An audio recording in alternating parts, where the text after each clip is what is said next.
Good afternoon and a very warm welcome to everyone. I have with me Mr. Udit Todi, President Strategy, our CFO Mr. Saurabh Kumar Budolia, and SGA, our Investor Relation Advisors. Firstly, I welcome Mr. Budolia, who has recently joined us as the CFO.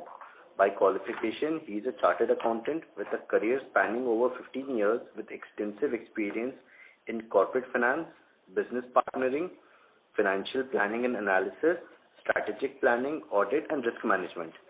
His previous experience includes his critical role with Future Lifestyle Fashion Limited as the Chief Financial Officer. Prior to Future Lifestyle Fashions, he was at the core of the finance function with Mondelez International, Sula Vineyards Private Limited, and Tata Steel. Mr. Budolia will be taking over this role from Mr. Ajay Kumar Patodia, who has been the CFO of the company for the last 15 years. We welcome Mr. Saurabh to Lux Industries and wish him the very best. Moving on with the call, I hope you and your near ones are safe and healthy. We have uploaded the results and investor presentation, and I hope you have gone through the very same. For those who have not, you can view them on our website. The innerwear industry is constantly evolving, and we have always been at its forefront by offering wide range of differentiated and innovative products across multiple segments. Also, with the rise in the work-from-home model, a new segment of athleisure has come into prominence, which offers much tremendous scope for growth, especially with the current positioning of the company. Over the years, we have witnessed an evident shift in the industry, right from changing consumer needs and preference, expansion of markets, to more recently reduction in the spending power and the supply chain bottlenecks. However, our decades of experience in the industry, team of experienced professionals, strong business model, extensive network of dealers, and other supply chain elements coupled with the state-of-art manufacturing facilities has helped us to adapt to these changes and respond suitably to fulfill the needs of our customers on an ongoing basis. Furthermore, the rural market, which were practically untapped in the women's innerwear segment, are now opening over time with greater exposure and acceptance. Another exciting and new endeavor is the opening of our EBO network, which is called Cozy World, a unique and pioneering concept of standalone stores showcasing the entire range of brands from the house of Lux Industries. We are operating 3 stores currently, with plans to add on another 6 by the end of March in Tier 1, 2 and 3 markets, and aim to increase the number of stores substantially in the next 2 to 3 years. To conclude my remark, I believe with customers now preferring to choose a recognized and branded product over an unbranded one, coupled with major of events like demonetization, GST adoption, and more recent COVID-19, which has had a massive impact on all the business and led to a shakedown in the unorganized sector. This has helped us to increase our market share. Now I will ask Mr. Udit Todi, who is spearheading the strategy for the company, to share his thoughts.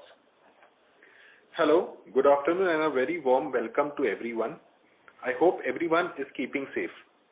Coming to our performance for the quarter and 9 months ended 31st December 2020, we have delivered our best ever quarter with record revenue and a strong EBITDA growth. All this despite considering several operational challenges amidst the phased reopening of the economy, increase in raw material prices and container shortages.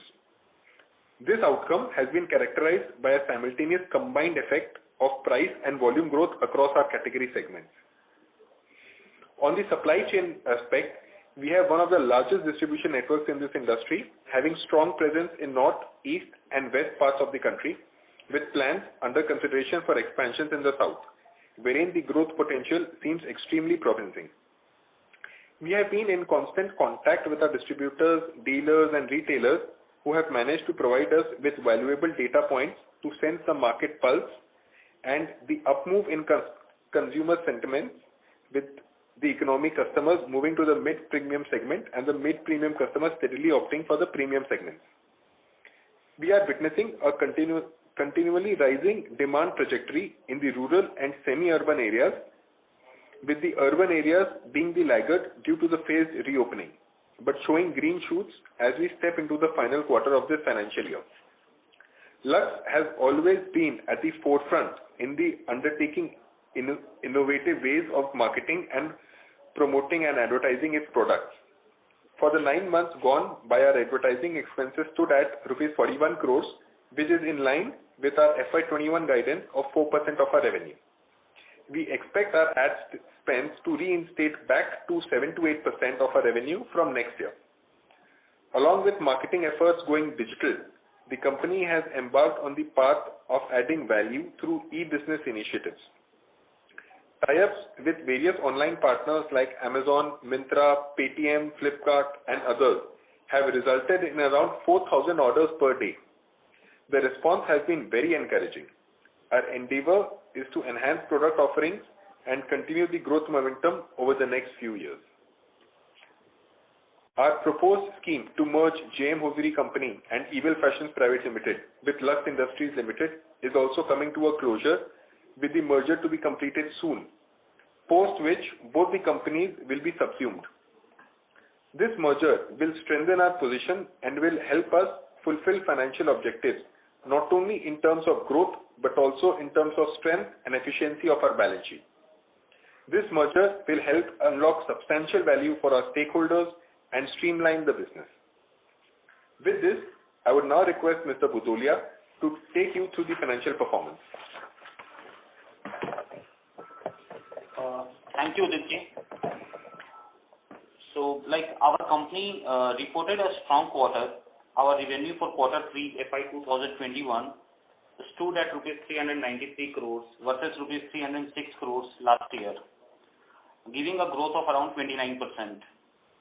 Our EBITDA stood at rupees 80 crores as compared to 55 crores of last year same quarter. We have been able to maintain our EBITDA margin at 20% plus as compared to 18% in quarter 3 FY 2020. Our PAT for the quarter stood at rupees 55 crores versus rupees 33 crores in quarter 3 FY 2020. PAT margin for the quarter ended stood at 14%, showing an improvement of around 300 plus basis points compared to 10.9% in the same period last year. Coming to quarterly performance of JM Hosiery, and the company achieved a revenue of rupees around 93 crores in quarter 3 current year as compared to 64 crores in same quarter last year, giving a growth of around 45%, while Ebell revenue registered a revenue growth of 18% to rupees 78 crores in current quarter versus 66 crores same quarter last year. Now coming to our 9-month performance, our revenue stood at rupees 1028 crores vis-a-vis rupees 924 crores, registering a year-to-year growth of 11%. Our sales and marketing expenses stood at rupees 41 crores, which is approximately 4% of our revenue. Just a few minutes back, as Udit said, we have closed our marketing and the revenue advertisement expenditure at around 4%. EBITDA for 9 months FY21 stood at rupees 201 crore as compared to rupees 144 crores of 9 months in FY 2020, giving a growth of 40% on year-on-year basis. PAT for 9 months FY 2021 stood at rupees 137 crores as compared to rupees 93 crores for 9 months in FY 2020, giving a growth of 47% year-on-year basis. PAT margin stood at 13.3%, a stellar improvement for 330 basis points as compared to 10% for 9 months in FY 2020. Coming to 9-month performance for the group companies JM Hosiery and Ebell, JM has clocked a revenue of rupees 252 crores while Ebell Fashion revenue stood at rupees 147 crores, thus making the group turnover of around 1400 plus crores. On the working capital front, constant efforts to reduce the working capital cycle and in turn to improve operating cash flows are now yielding results. For the quarter ended 31st December 2020, our working capital cycle has reduced to rupees 404 crore as compared to rupees 494 crores in March 2020. Going forward, our aim is to reduce our working capital even further. I would also like to give an update on our debt position. As on 31st December 2020, the company is practically debt-free and continues to be a net cash company. Even on a group level, considering the two merging companies, Evel and JM, our company will continue to maintain its status quo of being a net cash company. So with this, now we will now open the floor for question and answers. Thank you. Ladies and gentlemen, we will now begin with the question and answer session. Anyone wishing to ask a question may please press star and one on your touchtone telephone. If you wish to remove yourself from the question queue, you may press star and two. Participants are requested to use handsets while asking a question. Ladies and gentlemen, we will wait for a moment while the question queue assembles.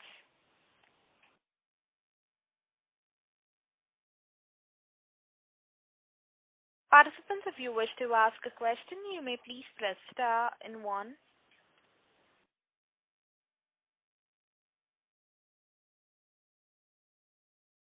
The first question is from the line of Nihal Jham from Edelweiss. Please go ahead. Yes, thank you so much, and congratulations, Saket and Udit, on this wonderful performance. My first question was that, if I look at the growth that the company has delivered in Q3 or even for 9 months, it is obviously very strong underlying and much better than what I would compare with peers. What sense I wanted to get on is that, is it that in the markets that you are operating in, the end customer demand is also similar, or is there a clear-cut case of market share gain? And if that is the case, just if you could highlight the reasons for the same. So for us, this year it has been a clear-cut case of market share gain, and so has been the previous quarter results also. So on an average, if you compare us to the listed peers which are there in the market as well as to the unorganized sector, you'll see that our growth rate has exceeded even against the listed peer as well as the unorganized sector. So it's a clear-cut case of market share gain, and the primary reasons for these being that our winter wear category has shown very good growth results, and so has our basic categories such as Lux Venus and Lux Cozy. So we are very happy that, in fact, if you would look at the results of the 29% growth which we have seen in quarter 3, our volume growth is also almost same, which is at 29%. So almost entire growth is coming from the volume growth itself. That's helpful, Udit. But just to get a little more specific, that is it you're saying primarily the winter wear category which is shown growth which is much higher than the overall company growth of 27%? No, if you could know. No, so quarter 3 is very heavy on winter wear sales. Right. Otherwise, if you look at the 9 monthly results, even at the 9 monthly results, the volume growth is almost at par with value growth. So it's almost in the entire growth is coming in from the volume growth only, and we have grown across all categories in fact, except for maybe exports which have been slightly sluggish this year due to the pandemic situation. But otherwise, we have witnessed growth across all categories. Would it be possible to give a sense of what was the growth only in the winter wear category and the contribution in Q3? So for which category, I'm sorry? Winter. For winter wear specifically, what has been the growth and contribution in Q3? So in the winter wear category, in Q3, we have clocked about 100 crores in the current quarter, vis-a-vis about 80-85 crores in the corresponding period. Sure. If I winter wear as a category is also a category which commands higher margins. Yes. But if I just compare the fact that if I look at the winter wear growth, that is actually around 20% or between 15-20%. And the company growth is at 27%. So is it that the core categories have done much better, or there are certain specific other smaller categories which have seen an exponential growth in Q3? So hi, Saurabh here. So see, again, it's a very valid question. The thing is that in Lux, there are 3 different brands and the categories which has grown to the next level, that is Lux Cozy, Venus, and then the Inferno. As explained by Udit, Inferno we have grown in the range of around say 20% plus, whereas in Cozy and Venus we got a growth upwards to 35% plus. So in Cozy, like to be very specific, the growth is around 35 to 40%, whereas in Venus we have a growth of around 45% plus. That's very helpful. Now, getting to the specifics, that what are the steps that were taken, and what are the initiatives that are seen as gain market share across all three, say Cozy, Venus, and Winter? Could you please repeat your question once again? Sure. I'm so sorry. I was asking that what I wanted to just get a sense of is that what are the initiatives we have been taking or specifically taken over the last 3-6 months, which has helped us, gain market share compared to the other peers also and the unorganized segment. See, it is like in the last few months, there has been an increase in demand across the whole industry. Now it depends on which brand has more pull factor in its product.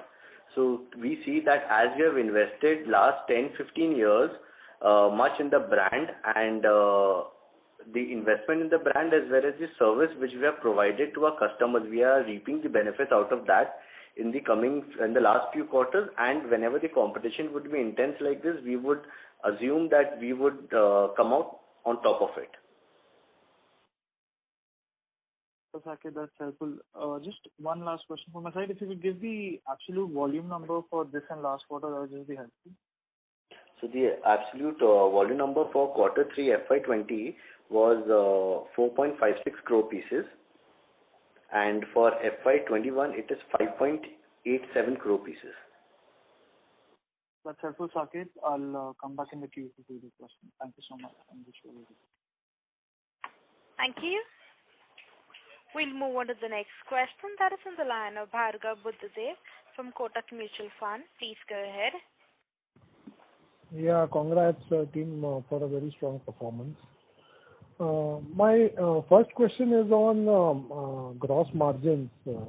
So essentially, given that yarn prices have been going upwards, what kind of pricing actions have we taken, if you can quantify it, please? And essentially, have we sort of passed on the entire increase in yarn prices by increasing the finished goods prices? So how our selling is working, that whenever there is an increase in price, yarn price, we pass on the price to our consumers, and whenever there is a decrease, we pass on the same benefit to our consumers, keeping the gross margin level at each brand or each product almost the same. So the yarn prices have started increasing from the month of November, December, so which would impact the quarter 4 sales practically. So the increment in our product prices have already started towards the end of December, and the majority increase has been happening in the quarter 4 of this fiscal year. Okay, so essentially starting April, we should see the entire flow through of raw material price into a finished goods price. Is that a fair assumption? Yes, quarter 4 we would see the reflection of it, and quarter 1 of next financial year we can see the whole increment in price across all product categories. Fair enough. Secondly, in Lyra, what would be the share of leggings now, and what is the plan for Lyra maybe over the next 3 to 5 years to scale it up? So right now the contribution of leggings in the entire sale would roughly be about 90%, 85 to 90%. And the way we are growing is that the other categories in which we have already entered, for example, women's innerwear, women's athleisure, t-shirts, pajamas, track pants, and such categories. So these are the categories where we are investing more and more, and we believe that these will be the growth drivers also. And going forward in the next 3 to 5 years, we believe that the overall contribution from these newer categories, which is athleisure and innerwear, basically women's lingerie and women's athleisure, these are the 2 categories which we are focusing upon. And going forward, we believe that right now, which is contributing about 10-15% to sales, we'll take it up to about 30-35% of sales. So right now, Lyra would be close to about 350 to 400 crore brand, right?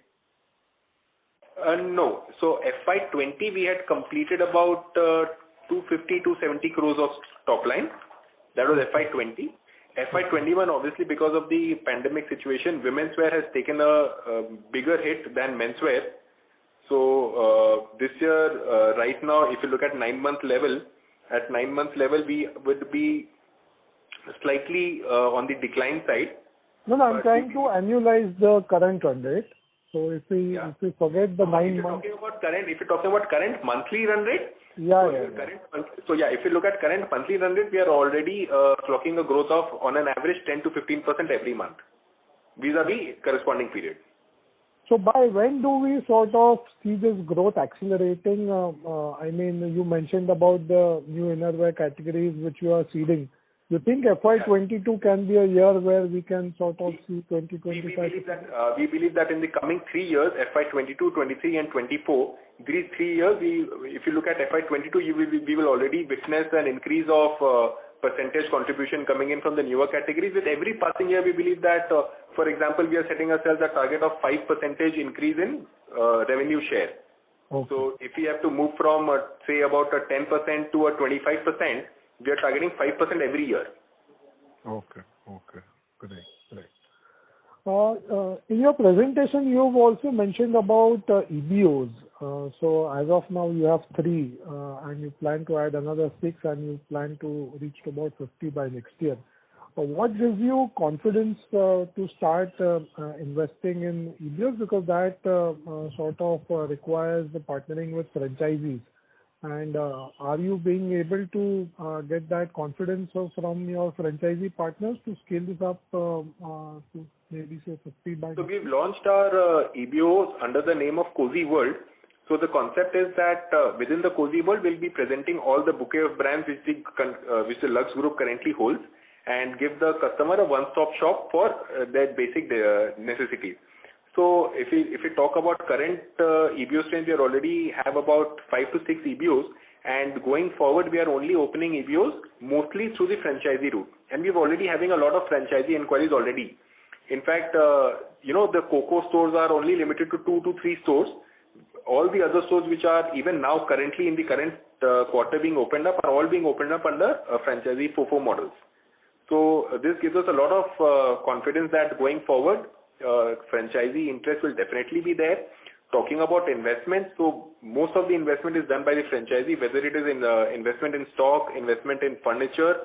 Most of these investments are undertaken by the franchisee itself. So when it comes to the company's investment is very limited. So we believe that even if we are growing through this modern trade / EBO route, it will not be affecting our balance sheet in any way. And would it be fair to say that all new launches or maybe the premium portfolio would be the ones which will be primarily pushed in EBOs, and hence competition with MBOs may not be on a like-to-like basis? So the idea over here is with the EBO, we want to start our journey towards the retail and with a minimum exposure in the capex or in the working capital. As Udit has explained, we are planning to open all the EBOs through FOFO model. So the idea over here is to create the brand perspective, to put all the premium brands in the EBO and to make the customer bit educated. These are all the brands and the things can be available under the roof of Lux Industries. Sure. And from here we can explore the opportunity that if required we can move forward and we can take a next step forward towards the MBO. But for now, for another 2 years, we want to restrict ourselves to the EBO, and we want to see the journey, and from there we will take a call. Okay. And lastly, on capital allocation, we now have a net cash of about 140 odd crores, and this will only sort of increase given working capital is now under tight control. So how do we plan to spend this money maybe over the next 2 to 3 years? So see, again, for capital, anyway, as we know that COVID has taught us that cash is everything. So we want to be very conservative while utilizing the cash. But definitely we will use the cash for the purpose of dividend, subject to getting the approval from the board. And second, again, we want to put the cash for the business, for the purpose of business growth. So the strategy is still getting firm. As soon as we will be ready with the strategy and the business plan, we will come back and we'll share the information with the market. Okay, thank you very much and all the very best. Thank you. The next question is from the line of Shalini Gupta from Quantum Securities. Please go ahead. Good evening, sir. Just one second. Good evening, sir. I just I had 2-3 questions. So one is that you have generally been very bullish on the premium segment. So if you could give a sense of how much the segment contributes now, and also what kind of growth we have seen in the 9 months, because for the rest of the industry, basically urban has been slow to come back, and so premium growth has been lagging. So if you could just speak about that. So in the premium segment, we have 2 brands currently where we are operating. One is brand On and the other one is brand 18.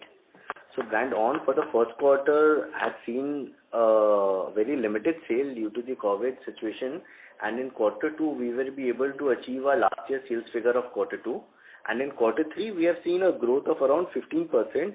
In the coming quarter we can see a good growth of around 25%. So giving a growth idea of around 9 months, we have been at a negative growth, but seeing the growth trend happening over month-on-month basis, we are very positive to have a good growth over the next financial year. The same is happening in the brand 18, but 18 being a very new brand, as last year the base was very low. So currently we are having a growth of around 80 to 90% in quarter 3. Okay. And so the other segment you've been very bullish on, and you referred to it in the presentation today also, is athleisure.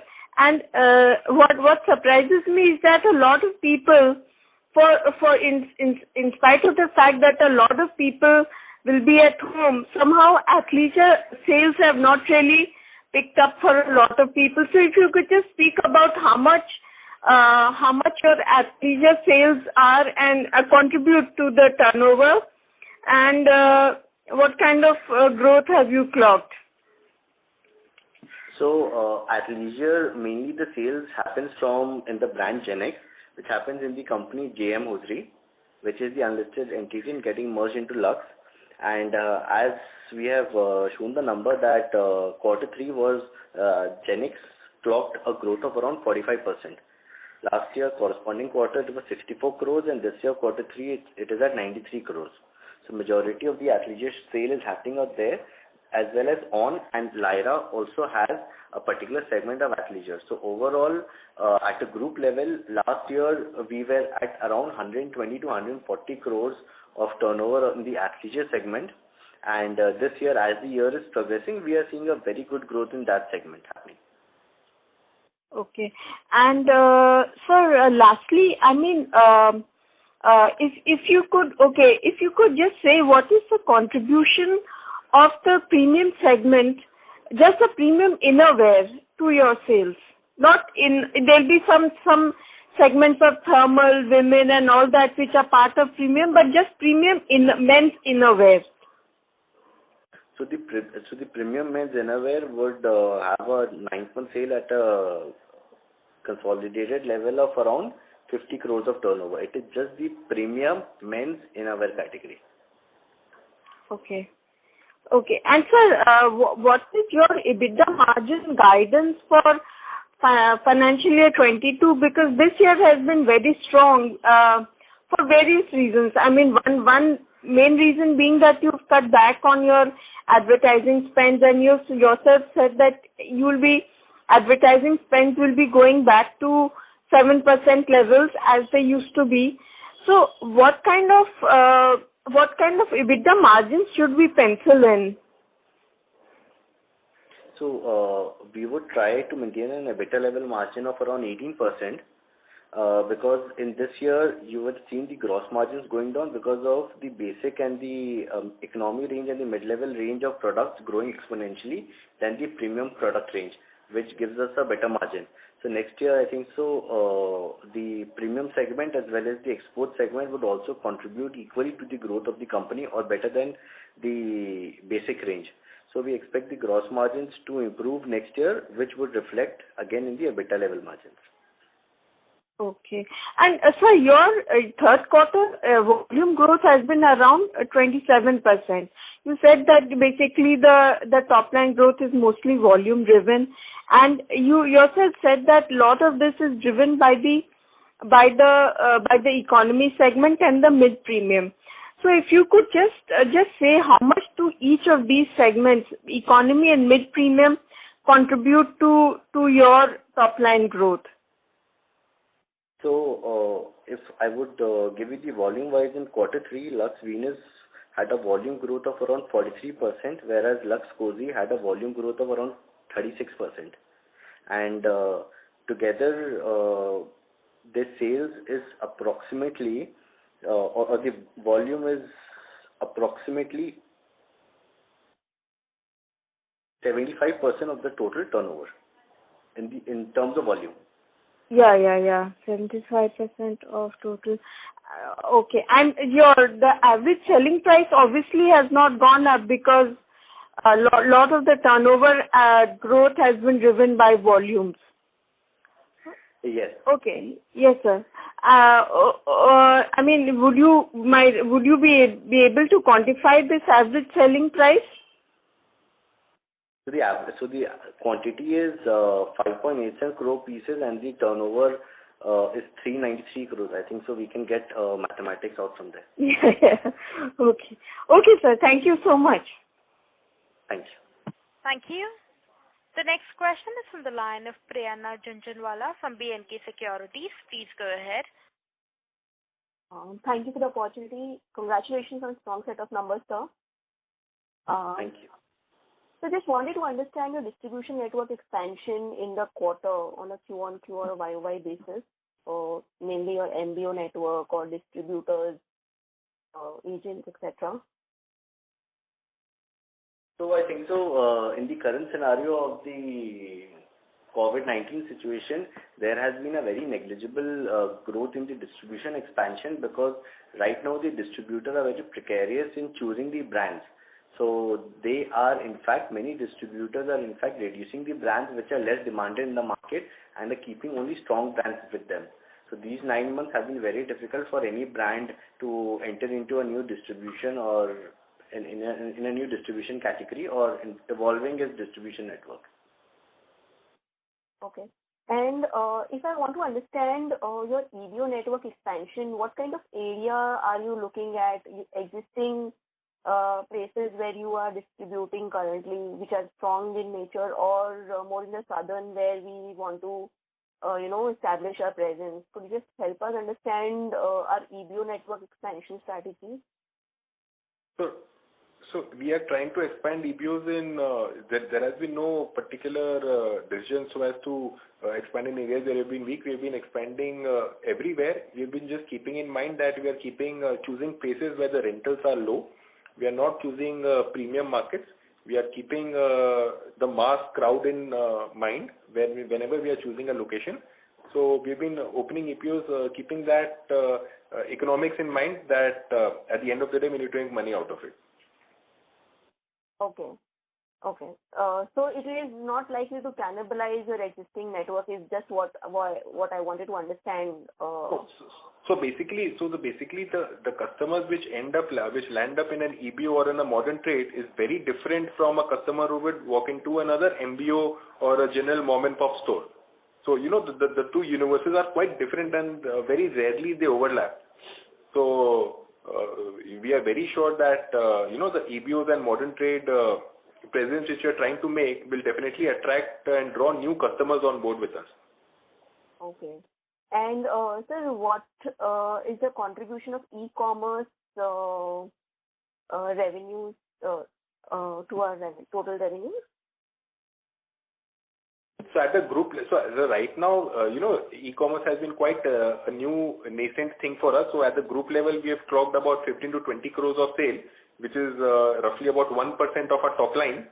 And we believe that there is a lot of headroom for growth going forward, and that in fact has been one of our core focus areas. And we believe that in the next 2 to 3 years, we will be exponentially growing in the e-commerce category. And we've taken concerned efforts for that. And we've set up an entirely new team to help the e-commerce strategy. And we believe that in the next 3-4 years, we'll at least be at 4 to 5 times where we are standing right now. 4 to 5 times means our share and will our So share our share of e-commerce in the overall pie will definitely increase. Okay. See, the idea over here is that still like we are in the learning phase and we are making a complete. We are still in a phase where we are creating the groundwork to make a e-commerce a separate vertical. So we want to get into a single picking and the marketplace organization. And for that purpose, we are hiring the skilled people who can create this complete different vertical for us. And from there, we are clearly looking that it can become a 100-150 crore kind of business gradually in another 3 to 4 years. Okay. Okay. And sir, I just wanted to understand your product mix. An earlier participant also asked the same, but putting it differently, I just wanted to understand your revenue share with respect to innerwear versus outerwear, or innerwear versus athleisure versus winterwear. So, and how is it shaping up going forward? Do you see athleisure gaining a lot of share, or it will come back to normalcy with people resuming offices, etc.? So some color on that would help. Yeah, so companies operating across multiple brands, and every brand has their own share of innerwear and outerwear. So at the group level, we do not have an exact figure as to what the overall innerwear versus outerwear versus winterwear versus athleisure looks like. But yeah, just to give you a color, just to give you a flavor as to how it looks right now, we're seeing that the growth definitely on the outerwear side / athleisure side is much higher compared to the innerwear category. Obviously, because the ASP is also much higher compared to an innerwear category. If you talk about a t-shirt or a pajama or a track pant, the average selling point is much higher compared to a vest or a brief. So, and thanks to the pandemic situation also, people have started using more and more such products. So the growth on this side is definitely far more superior, and going forward also, this has, these are the categories where we actually want to grow and make our presence felt. Because for us, these are newer categories, smaller contributions to the top line. So for us to grow these categories at a much faster rate will be much easier. Okay. Sir, just an extension to this question of athleisure. How is the competition in this segment? Because I believe there are a lot of regional players in the market in this category. So a scope for a branded player is very high, but how is the competition there, and how difficult it is to scale up in this business over the next 4 to 5 years? See, the way we are seeing the market currently, definitely there are a number of competitors, but as the company has placed itself in all the 3 vertical, economy, mid-premium and premium. So from economy point of view, we are always trying to increase our market share, which will give me a boost in my top line. Whereas in premium, we are trying to boost our profitability. So with the kind of nature of business, we would be having a larger reach as compared to the regional player. And with that perspective, we think that we are one step ahead as compared to any other regional or the national player in the athleisure category in India. Okay. And the last question is on 1/8. Sir, any update on revenue or profitability there? How is the brand shaping up, and what are the key factors that is driving it, and any key challenges that you would like to highlight? Okay.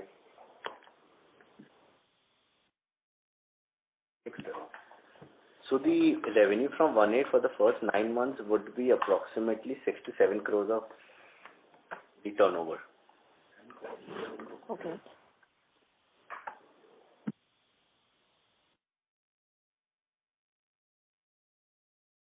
And what about the traction in this brand?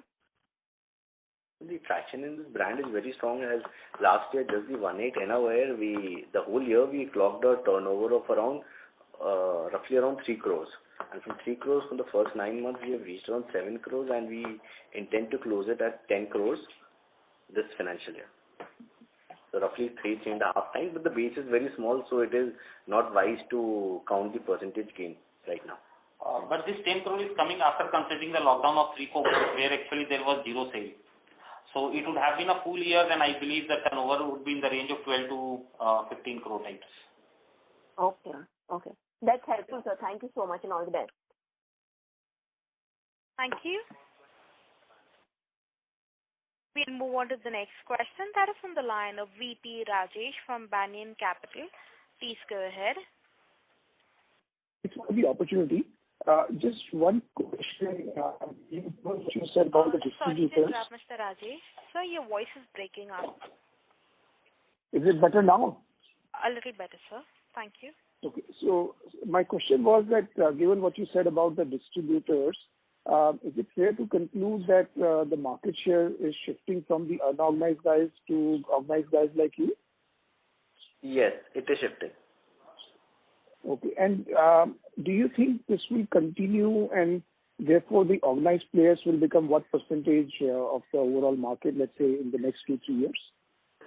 See, it is very difficult to say that at what rate will the unorganized segment diminish, but we would say for the next few quarters coming in, the organized share would definitely go down and the organized would gain the market share. Okay. And just finally, do you see the unorganized players then coming back maybe, let's say, 6-9 months or a year down the line, given what happened around Demon? I'm just curious about that. Actually, when the shelf space is captured in a retail outlet, it is very difficult to capture back that shelf space with the unorganized segment. As well as I said before, sometimes the distributors have become very choosy right now with the brand in which they are working in. So they are betting on a powerful brand rather than an unorganized brand. So the distributors are itself moving towards that the brand which has a better pull, they would continue to work in that brand. The same concept is going on with the retailers.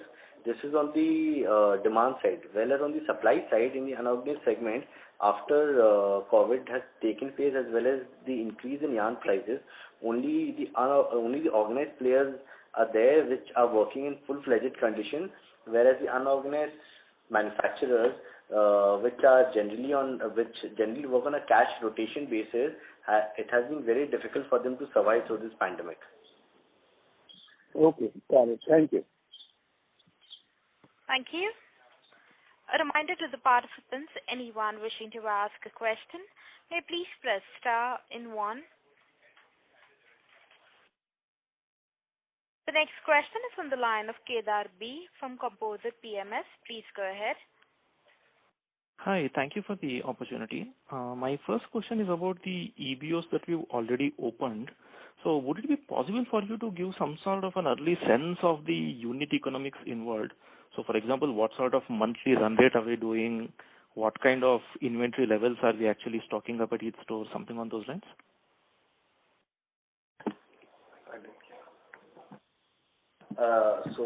So right now, it would be not wise to see which products are moving and at what rate it is moving, because it has been just around 2 to 3 months, full months working for the EBO. So we should go through a complete season which involves summer as well as winter. Right now we are seeing the winter wear products moving faster than the summer wear products, but we know that in future summer wear would also gain more share in the pie. So it would be unwise to calculate at what run rate right now are the EBOs clocking sale till we complete a full season. Okay. Because the historically, if I just look at the numbers at a company level, we've been sitting on almost 75 to 90 days of inventory. That's around 2.5 to 3 months. So would it be a reasonable assumption to kind of make that will be the sort of inventory holding, or would it be materially different? Though I know it's kind of early days. See, still if you see now, the company as a whole, we are still achieving the 4 stock turn. And definitely as a start of the call, we discussed that company is still working towards further decreasing the working capital. And definitely we will unblock the bottlenecks if you found anything, and efficiency will be put on the table. So for now, yeah, this is the inventory level, and there are all the efforts to again reduce the working capital blockage in inventory by another 3 to 4%. Okay, that helps. So at what point of time will we actually start considering, let's say, a foray into the large format stores as well, now that we are looking at EBO?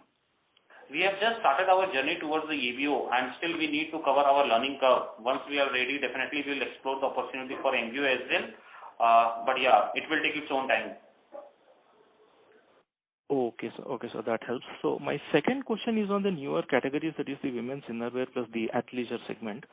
So even over there, the inventory levels, how are they compared to our standard legacy products? Is it on the higher side, or are we able to maintain the same level as we've traditionally done? So you're talking about the Ebell Fashions, correct? I'm talking of the newer categories that you sort of explained on one of the previous participants' questions. So that's the athleisure segment plus Ebell plus also the women's innerwear segment. So if you look at women's innerwear, obviously because it's a newer category for us, so right now we are building, we are sitting on a higher stock levels, obviously because we are also seeing high growth rates going forward. So initially whenever a brand is getting built up, your initial stock levels are higher and sales are lower, and as the sales picks up, the inventory remains the same. And talking about overall, if you look at Ebell Fashions, then the stock levels are pretty much on the lower side at an overall balance sheet level. Okay. And final question from my side. So the way you sort of describe that you have a specific team that is in place to look at your foray into e-commerce as a channel. So any plans of doing something on similar lines once we have a critical mass on the EBO or the LFS side, or do you think the current team is probably good enough to handle the expansion on that front? So we already have a separate team which is taking care of e-commerce, and the similar team will also be handling operations for the EBO channel as well. So it will more or less be a common team where we'll be adding on a couple of members, those who are talented in the e-commerce sector specifically. But overall, more or less, the team would be the same. And we have already, we've already taken on people, those who have a very solid e-commerce background. So we are very sure that in the coming few years, it will give us good results. Okay, thank you. That helps. Thank you. Thank you. The next question is from the line of Deepak Madhav Das from LSC Securities. Please go ahead. Yeah, good evening to all and thanks for the opportunity, sir. I would like to congratulate you for a good set of numbers. Sir, there are just two questions, sir. One is the scheme of amalgamation. Like how long do you think will this be complete, sir? So, as we mentioned, we are hopeful that in the next 2 to 3 months we should be able to complete the process. We are already halfway through the required regulatory approvals, and we believe we are just a couple of steps away. And what we are trying for is that we should close it as soon as possible, and fingers crossed, if everything goes as per the schedule, then we believe that the current fiscal year ended balance sheet should come out as a merged balance sheet. Okay, got it, sir. Sir, one small query on the balance sheet front. If you see note number 29 of your other expenses, that is page number 182, so there is a small outgo of 5 lakh rupees paid towards royalty charges. Can you please explain what is this for? So this royalty charges is from Lux to Biswanath Hosiery. As Biswanath Hosiery owns the brand Lux, there has been a perpetual agreement between Biswanath Hosiery and Lux Industries Limited on a very minimalistic basis of royalty. So this is that royalty given. Okay. So if you see in this entire scheme of events where Lux has clocked a turnover of about 1,200 crores, a royalty of 5 lakh rupees is something which is quite negligible. Yeah, correct. Yeah, that's what I just wanted to understand, like all the brands and other things, we are not paying any royalty for that, no? That is the only thing I just wanted to understand. No. So yeah, that was the only concern, like the royalty payment was there. So anyway, yeah, thanks. That's all from me. Thanks a lot. Talk a bit about the working capital. Thank you. The next question is from the line of Rishan Gavish from Brevo Commercial. Please go ahead. Thank you for the opportunity. Most of my questions have been answered, sir. Just a bookkeeping question, sir. So what is the debt and cash as on December 2020? See, as on December 2020, Lux Industries Limited net cash position is positive. At a gross level, like we have a debt of around 40 crore. Out of 40 crore, around 25 crore is in term loan and 15 crore is towards the EPC borrowing. Other than that, like we are at a gross level, we have 140 crore of the positive cash balance which is lying in the system. And mainly this cash has been generated from basket 1, that is the generation of the positive EBITDA, basket 2 after releasing from the working capital. Thank you, sir. That's it. Thank you. The next question is from the line of Anjali, an individual investor. Please go ahead. Hi, my question was around the working capital. I know it's reduced in this quarter. Could you just elaborate on the components individually, what has reduced with inventory, trade receivables, and what do we foresee to further reduce? Sorry, in working capital, if you see, my debtor days have come down from 91 days, from 88 days to 68 days, 91 days to 68 days. Inventory days has come down from 97 days to 79 days, and creditor days has come down from 43 days to 41 days. So almost creditor level is lying same, whereas in debtor and inventory the days has come down drastically. Despite COVID. And what's the reason for that? So see, in data there are better now. We have put up a system like to monitor the complete credit control system. We are renegotiating the credit days with the debtors, and we are offering the better pricing vis-a-vis with the better turnover. Whereas in inventory, we have created a complete integrated model so that inventory should not lie beyond a particular days to my warehouse. It should reach out to the distributor. And this is that we have completely integrated our production plan versus my supply chain process. Understood. And you mentioned that there are efforts to reduce it by 3-4% more. Where would that be further coming from? So the idea over here is the inventory. Still there are few brands where still we feel that the inventory level is quite high, which is in the ratio of around 3 to 4%, which we want to cut further, and so that efficiency should come on the table. Whereas in data, still there are few data where we are renegotiating our terms, and once it is done, it will also add value to the balance sheet. Understood. Thank you. Thank you. Ladies and gentlemen, that was our last question. I now hand the conference over to Mr. Udit Todi for his closing comments. Thank you everyone for participation in our earnings call. We have uploaded the presentation on our company's website for your reference. In case of any further queries, you may get in touch with our investor relation advisor, which is Strategic Growth Advisors, and feel free to get in touch with us in case you have any further queries. Thank you.